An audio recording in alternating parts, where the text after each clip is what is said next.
আসসালামু আলাইকুম গাইস। আমি এখন আছি পায়রার ঘরে। তো একটা পায়রা আপনাদেরকে শখ করাবো। তো কবুতরটা কেমন হয় না হয় আপনারা দেখবেন, কমেন্ট করবেন, জানাবেন, শেয়ার করবেন।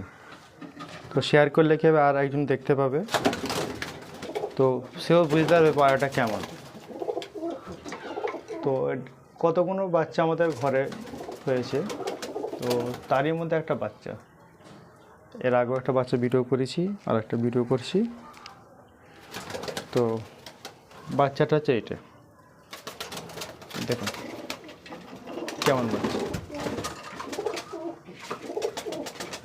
কমেন্ট করবেন, কমেন্ট করে জানাবেন বাচ্চাটা কেমন। আমি কিছু বলবো না, বাচ্চাটা এই জাতের বাচ্চা আছে না আছে আপনারা করবেন, জানাবেন।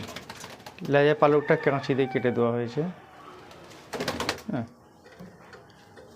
তো ডানাটা দেখেন, ডানাটা কেমন, এই ডানাটা দেখেন,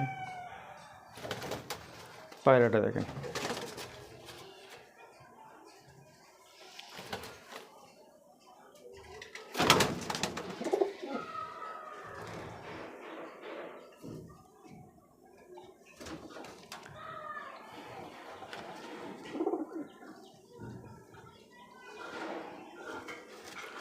খুব সুন্দর পায়রা। আমরা এই বাচ্চাগুলো আলাদাভাবে রাখা হয়েছে, মানে আমাদের এখানে বাচ্চা আছে কম করে 15টা মতন বাচ্চা আছে। বাচ্চাগুলো সব আলাদা করে রাখা আছে। তো আরও বড় কিছু আছে, ধাড়ি বড় অনেক পুরানো আছে, তা আরও ওগুলো সিঙ্গেল করে রাখা আছে।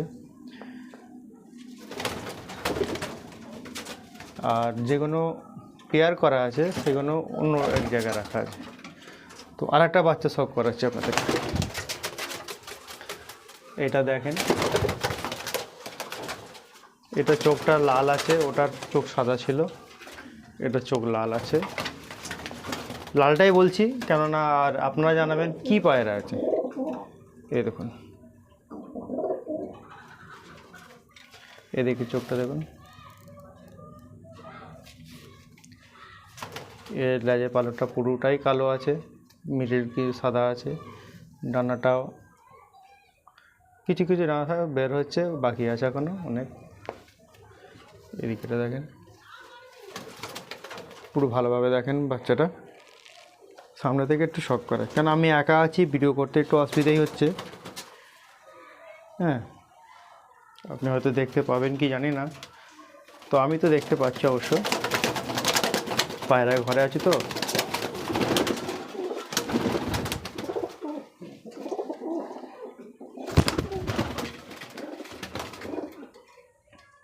ঠিক আছে, ভিডিওটা এই পর্যন্ত শেষ করলাম। ভিডিওটা লাইক করে দেবেন, শেয়ার করবেন, কমেন্ট করবেন, কমেন্টে জানাবেন দুটো বাচ্চা কেমন।